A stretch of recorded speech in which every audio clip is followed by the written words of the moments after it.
Hello and welcome to the English classes once again. I hope all of you are safe and doing well. Now the last time around we had completed till the third unit of the chapter, the portrait of a lady. Okay.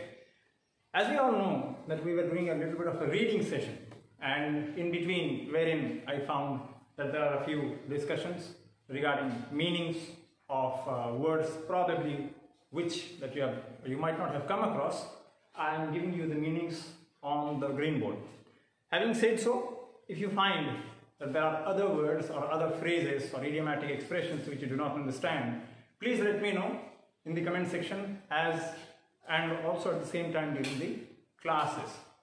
My dear friends, we shall begin today with the last unit of the chapter Portrait of a Lady. We will try and understand as to what is the climax of the story, and at the same time we would also like to look into the picture that the author Kushan Singh gives us at the very fag end of this story.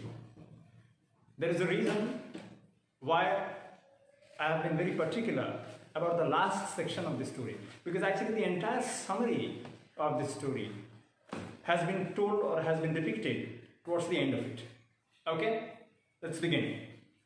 Now in the unit 4, let's go with the warm-up. You're already acquainted with the first 3 phases of the author's relationship with his grandmother. In the first phase, the grandmother looked after the author in the village and he was physically very close to her. In the second phase, he was estranged from her when he went to the city school. In the third phase, the common link of friendship between them snapped when he went to university. Finally, when he went abroad for further studies, the last sign of physical contact between them was lost. Read the concluding part of the text and note how the final curtain falls in the grandmother's life.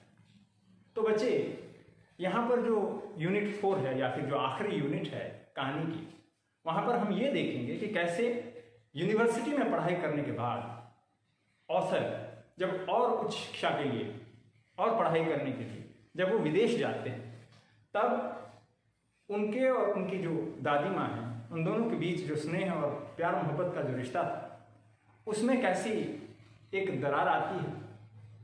और वो जो दरार है वो ज़मीनी दूरियों की वजह से, ज़मीनी फासलों की वजह से है, लेकिन फिर भी जब वो वापस आते हैं, क्लाइमैक्स कैसे अनफोल्ड होता है, how the climax unfolds at the almost fag end of the story, उसके बारे में हम जरा सा गौर फरमाएंगे।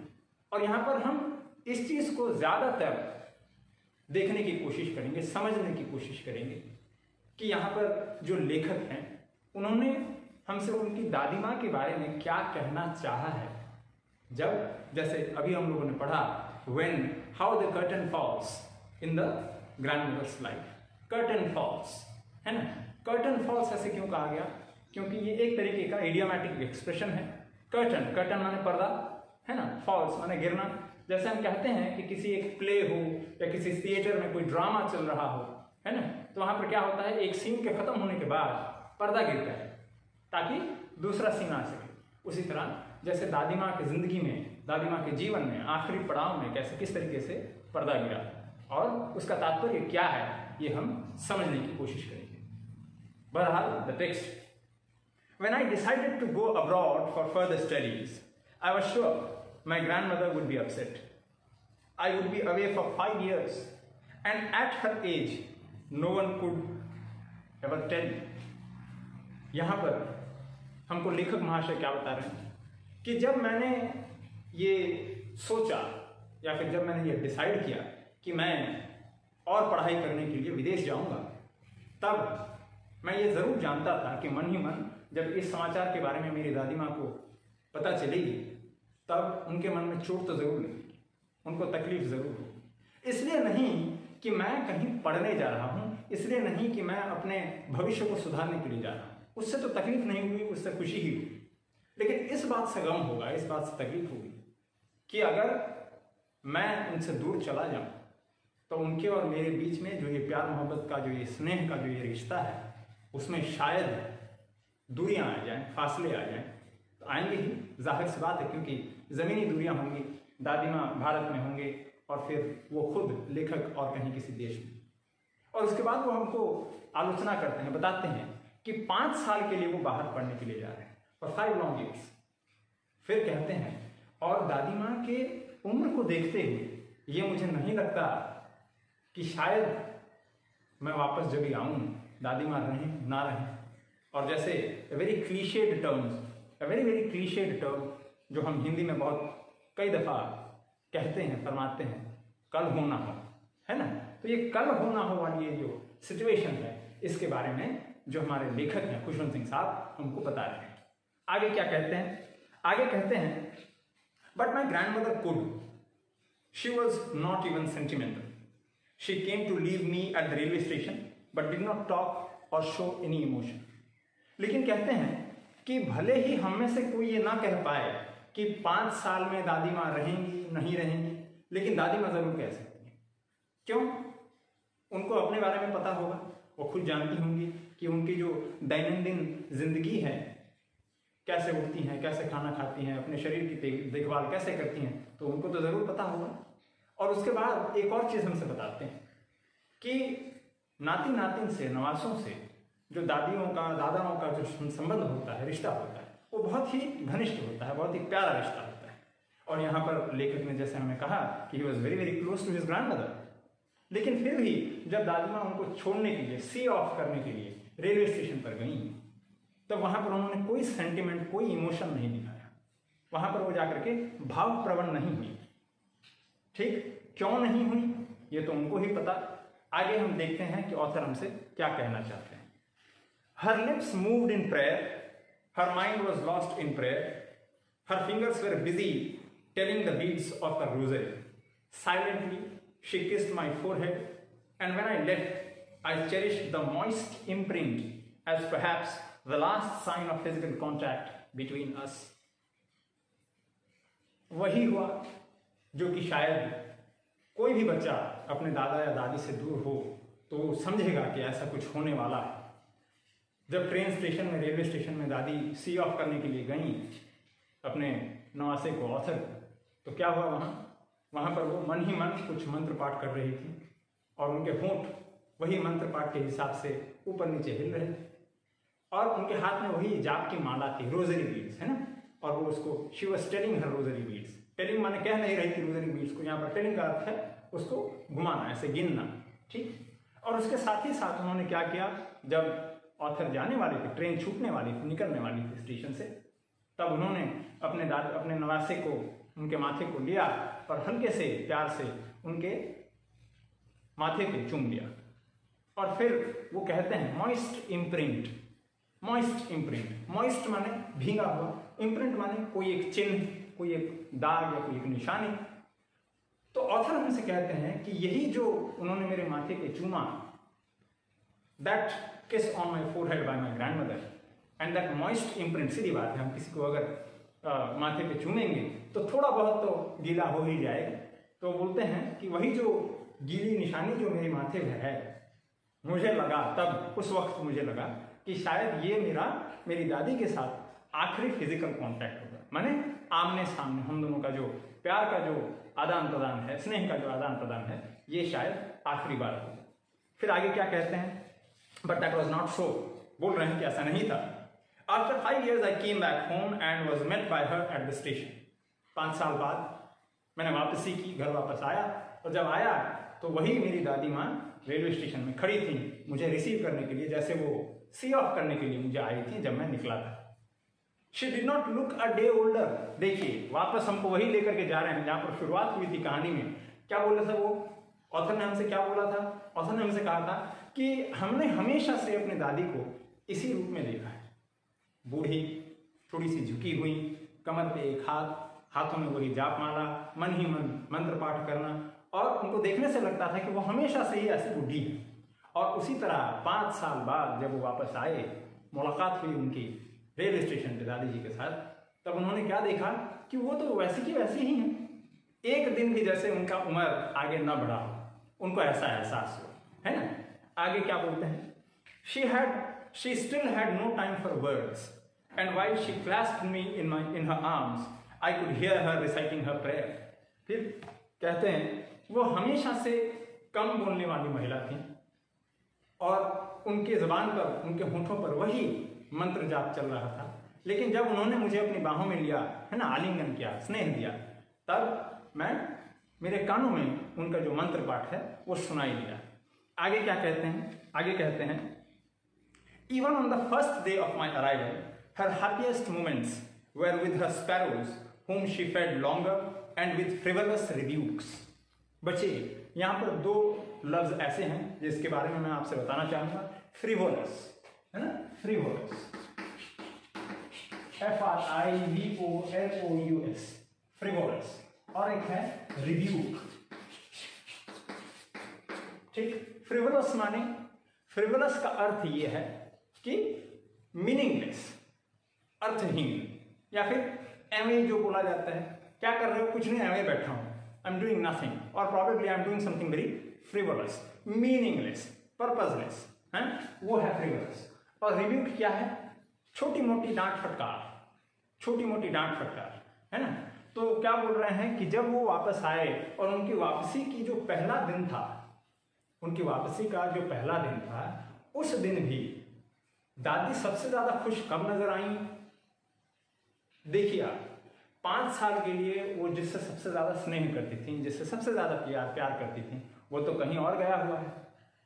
तो 5 साल के बाद जब वो वापस आ रहा है और वो नवासा है, नाती है, तब वो दिन खास करके, वो जो पहला दिन है, वो उसके लिए होगा। वो ही और she should have been or must have been the centre of attraction, but that was not the case. दादी जी जो हैं, उनका दिन का जो सबसे खुशी भरा माहौल था, वो कब था? जब वही वो जो चिड़िया या फिर जो चिड़ैया आते थे, उनको जो वो दाना डालती थी या फिर बासी रोटी खिलाती थी, वही उनके लिए सबसे खुशी वाला माहौल था या खुशी वाला वक्त था, समय था। लेकिन उसके साथ ही साथ एक और चीज नोटिस किया ऑथर ने। वो क्या है?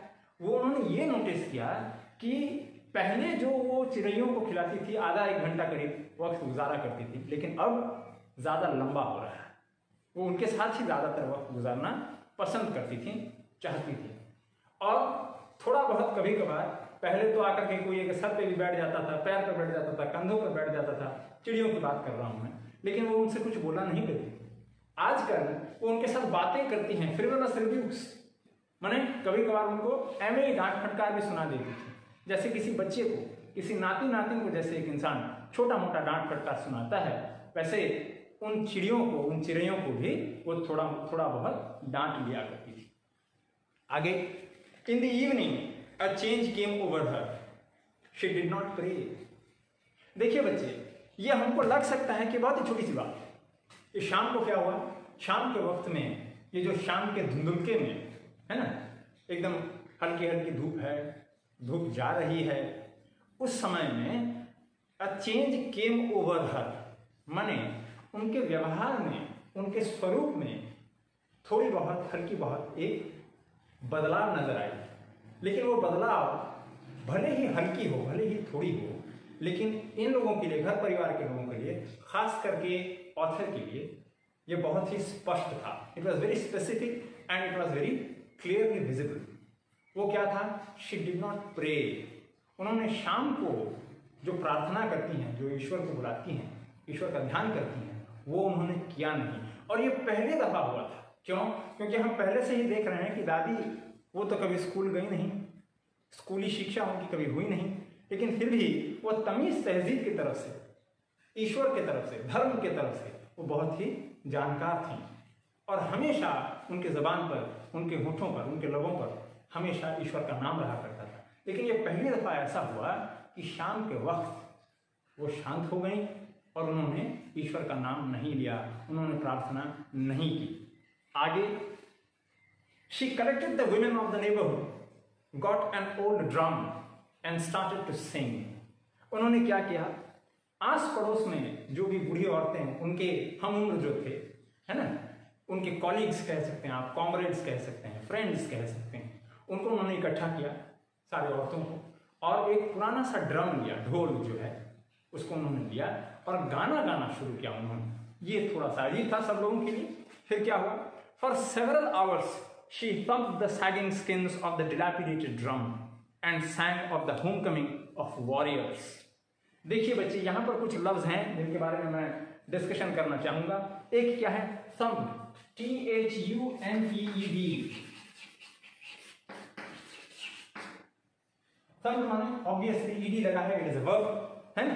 थंब माने पीटना, ढोल को पीटना, हाथों से पीटना, ठीक। सो उन्होंने वो जो बाजा है या फिर जो ढोल है, जो भी, जो whatever musical instrument it was, like a bongo or something like that, she started to play it, ठोकना पीटना शुरू किया उन्होंने। उसके बाद क्या हुआ? thumped the sagging skins of the dilapidated drum, sagging, SAGGING, सैग से सैगिंग हुआ, यहां जैसे थंप से थंप हुआ, सैग से सैगिंग हुआ। सैग माने क्या है? ढीला हो जाना, एकदम ढीला हो जाना।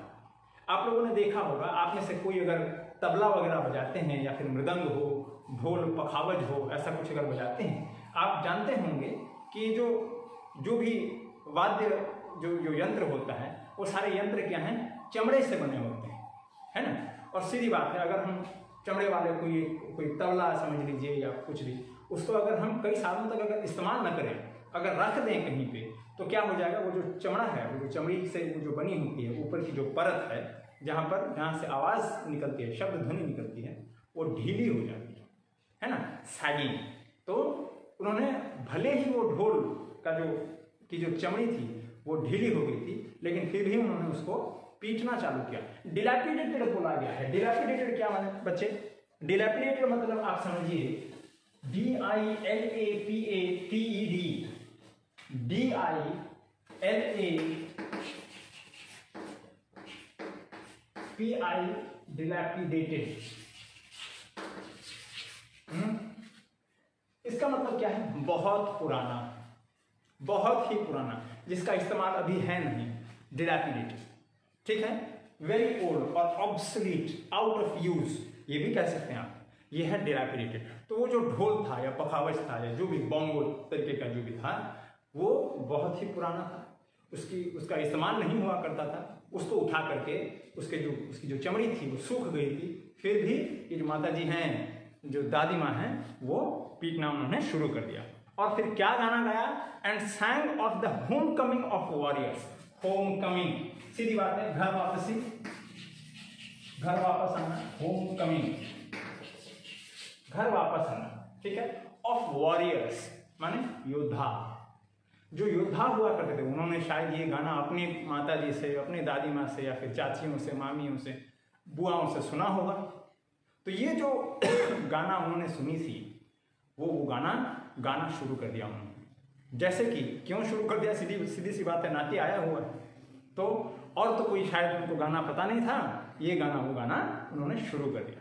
आगे क्या हुआ? We had to persuade her to stop, to avoid overstraining. Persuade, PERSUADE, persuade माने क्या होते? किसी को बाध्य करना, है ना, कि रोकना, to insist someone to do or not do something is called as persuade। हमने जोर जबरदस्ती मना किया, मत करिए, क्यों? To avoid overstraining, सीधी सी बात है। She was of advanced age, तो अगर ज़्यादा ये सब करेंगे तो सांस फूल जाएगी या फिर और कोई शारीरिक तकलीफ आ जाएगी। उसी वजह से उनके घर वाले जो हैं, उन्होंने उनको मना किया। लेकिन क्या उन्होंने वो बात सुनी? हम देखेंगे। That was the first time since I had known her that she did not pray। देखिए बच्चे, वो बोल रहे हैं कि जब से मैंने उनको देखा है, मेरी पैदाइश जब से हुई है, तब से ऐसे पहली बार ये हुआ कि मैंने उनको प्रार्थना नहीं करते हुए पाया।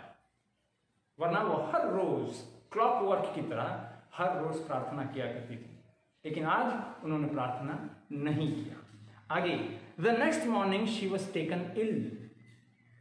द नेक्स्ट मॉर्निंग, अगली सुबह उनको थोड़ी सी बुखार हुई, तबीयत थोड़ी सी खराब हुई। शी वॉज टेकन इल, है ना। It was a mild fever and the doctor told us that it would go. जब हम लोगों ने डॉक्टर को बुलाया, दिखवाया कि हुआ क्या है, तो डॉक्टर ने कहा कि हल्की सी बुखार है, चली जाएगी, ठीक हो जाएगी।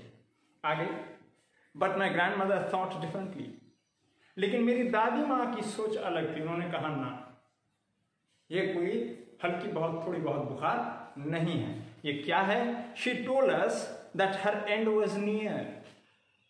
उन्होंने हमसे कहा, उन्होंने हमसे फरमाया कि नहीं, मेरा वक्त आ गया है, मैं अब चलूंगी, आप सब लोगों से विदाई लूंगी। ये उन्होंने कहा उनके घर वालों से, जो ऑथर हैं, ऑथर के घर वालों से। फिर क्या हुआ? She said that since only a few hours before the close of the last chapter of her life, she had omitted to pray. She was not going to waste any more time talking to us.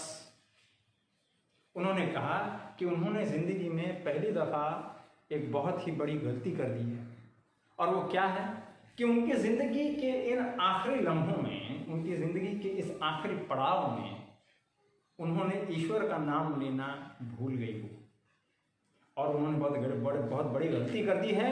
इसीलिए उन्होंने कहा कि मैं और आप लोगों से बातचीत कर करके कोई वक्त ज़ाया करना नहीं चाहती, व्यर्थ करना नहीं चाहती, और आप लोग मुझे अकेले छोड़ दीजिए। मैं ईश्वर के साथ अपना ध्यान लगाना चाहती हूँ, ईश्वर को लेकर के प्रार्थना करना चाहती हूँ। So let us please leave me alone, I don't want to be disturbed by anyone for any reason whatsoever. We protested, हम लोगों ने मना किया। सीधी बात है, अगर आपके घर में कोई भी बड़े बुजुर्ग हों, उन्होंने वो अगर ऐसी कोई बात करेंगे तो हम लोग क्या बोलेंगे? क्या आप बकवास कर रहे हो, ऐसी थोड़ी है ना। जैसे पंजाबी में मुझे याद आती है, ये भी तो पंजाब के ही हैं खुशवंत सिंह साहब, पंजाबी में थोड़ी बहुत बोल लेता हूँ।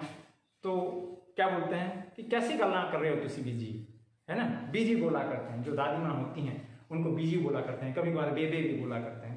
तो कैसी गल्ला करते हो तुसी बीजी, है ना। उसी तरह सब लोगों ने उनसे कहा कि आप क्यों ऐसे गलत शब्द बोल रही हैं, ऐसे बुरे वचन क्यों अपने ज़बान से निकाल रही हैं। वैसे सब लोगों ने मना किया, but she ignored our protest. लेकिन उन्होंने नज़रअंदाज कर दिया, उन्होंने कहा कि आपकी बात मुझे सुननी नहीं है भैया, आप मुझे अकेले छोड़ दो। ठीक, आगे क्या हुआ? She lay peacefully in bed praying and telling her beats.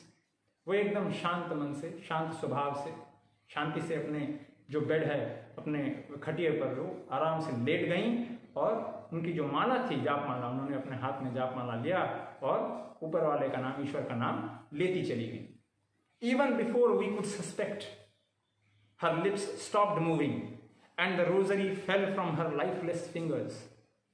A peaceful pallor spread on her face and we knew that she was dead. देखिए बच्चे, क्या हुआ? Even before we suspected, इससे पहले कि हम में से किसी को शक हो, क्या हुआ? दादी माँ की जबान बंद हो गई, उनकी आंखें भी बंद हो गई, और उनके हाथों से जो जाप माला थी वो गिर गई, नीचे गिरी। क्यों? क्योंकि वो गुजर गई, क्योंकि वो चल बसी, है ना। माने आप खुद सोचिए कि जिंदगी के इस आखिरी मोड़ पर आकर, इन आखिरी लम्हों में दादी माँ को यह पता चल गया कि मुझे ईश्वर से लौ लगाना है। क्यों? क्योंकि ईश्वर के पास ही जाना है, जहाँ से आई थी वहाँ से वहीं वापस जाऊंगी। तो फिर एकदम शांत स्वभाव से वो लेट गई और प्रार्थना करने लगी, और ईश्वर का नाम लेते हुए ही वो चल बसी, गुजर गई एकदम शांति से। फिर क्या हुआ? A peaceful pallor spread on her face and we knew that she was dead. और उनके मुखमंडल पर, उनके चेहरे पर एक बहुत ही शांति का जो एक तरीके का, क्या बोलते हैं उसको, पैलर को मैं कैसे डिस्क्राइब करूं? PALLOR, एक्चुअली PALLOUR होता है। चलिए जो भी हो, PALLOR, पैलर माने एक तरीके का आच्छादन बोलते हैं उसको। How do I describe it? I do not know. एक तरीके का एक चमक, एक तरीके का कर्टन जो है, इनविजिबल कर्टन उनके चेहरे पे आ गया, मुखमंडल पर एक प्रकाश आ गया। किस तरीके का प्रकाश? एक शांत बहुत ही काम, पीसफुल जो एक प्रभाव है उनके चेहरे पर आ गया, और हम लोगों को पता चला कि वो चल बसी हैं, वो नहीं रही। आगे, we lifted her off the bed and as is customary laid her on the ground and covered her with a red shroud. और हम लोगों ने क्या किया? हमारे सिख परंपरा के हिसाब से हमने उनको उठाया उनके बेड से और नीचे रख दिया, और उनके ऊपर हमने एक लाल कपड़ा जो है उनके ऊपर, श्राउड माने एक तरीके का कर्टन टाइप का, लंबा चादर जैसा होता है, वो चादर हमने उनको ओढ़ दिया। फिर after a few hours of morning, MOURNING,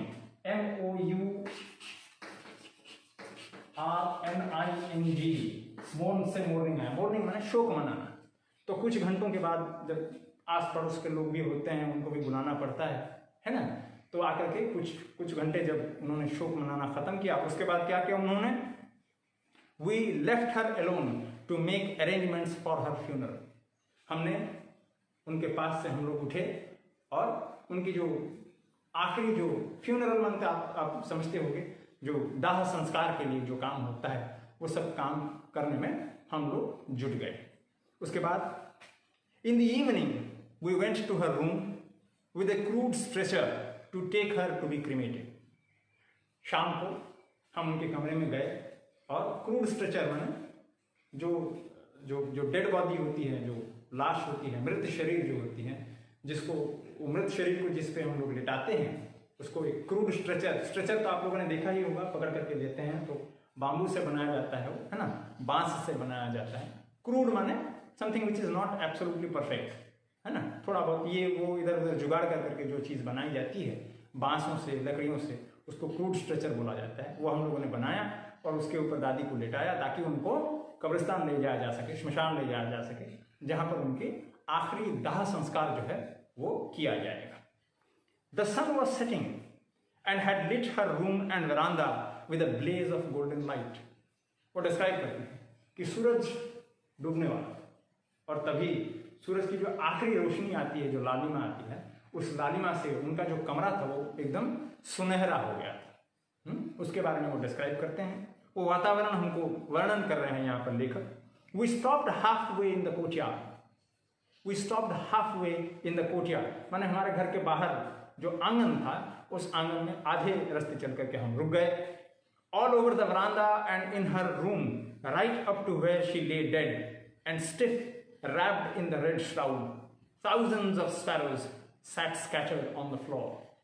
देखिए बच्चे, मैंने कहा, आप लोगों से कहा था शुरुआत में ही कि हम लोग देखेंगे कि किस तरह ये जो क्लाइमैक्स है, ये जो क्लाइमैक्स जो उनकी जिंदगी का, दादी की जिंदगी का, आखिरी जिंदगी का, आखिरी वक्त का जो है वो कैसे अनफोल्ड होगा, कैसे हमारे सामने खुलेगा।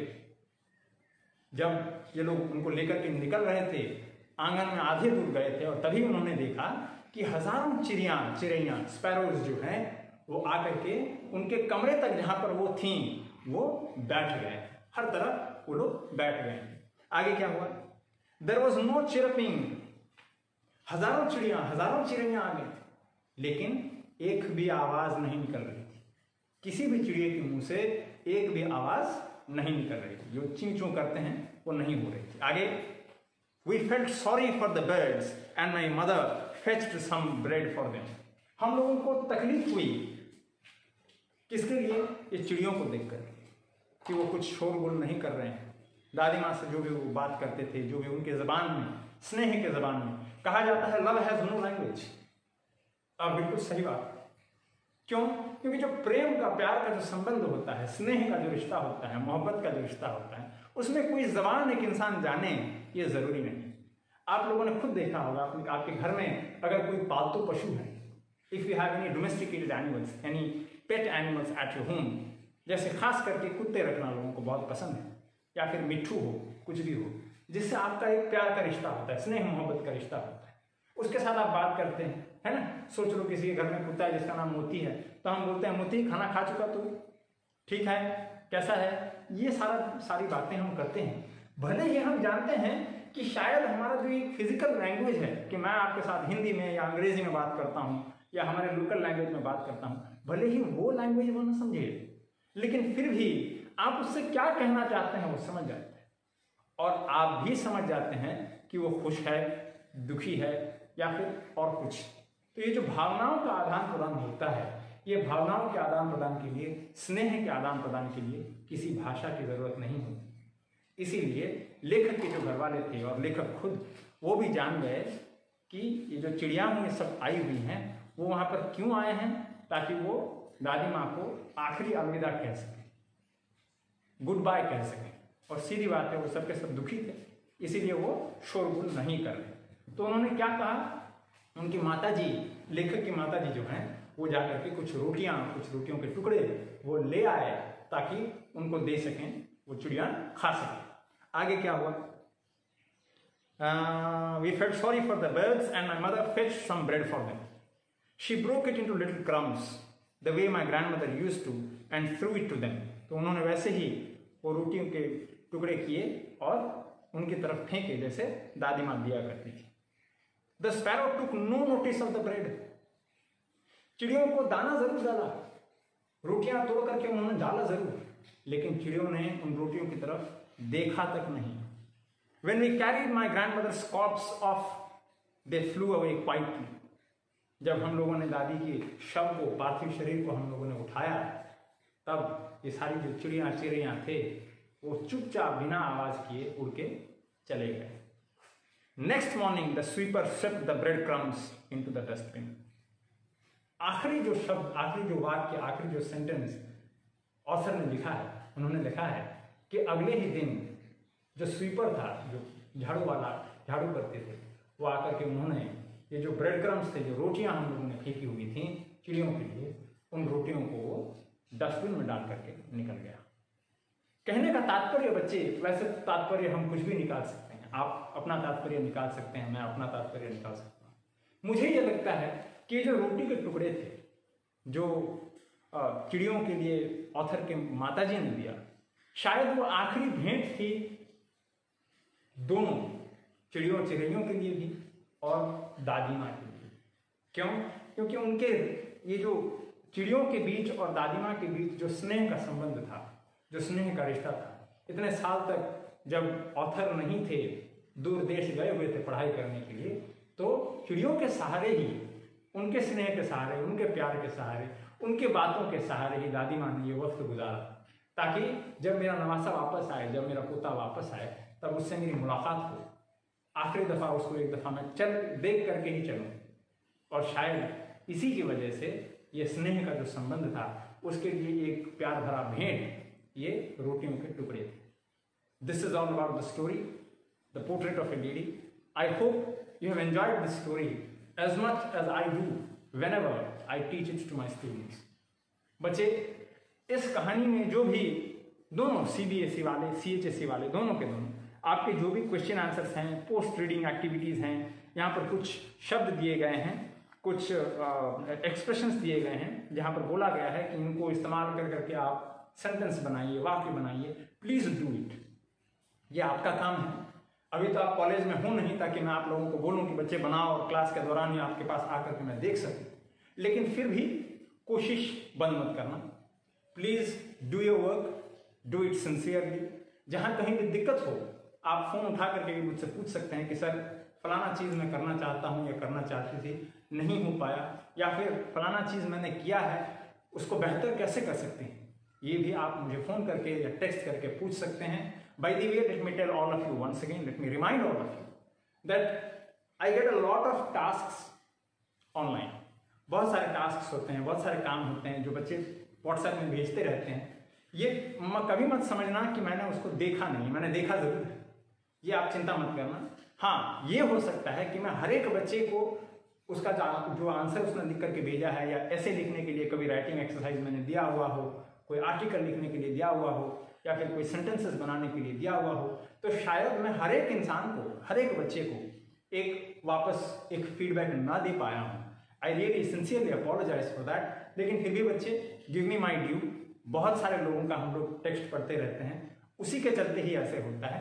Please do not take it otherwise, you keep doing your work, I am with you, all of us are with you.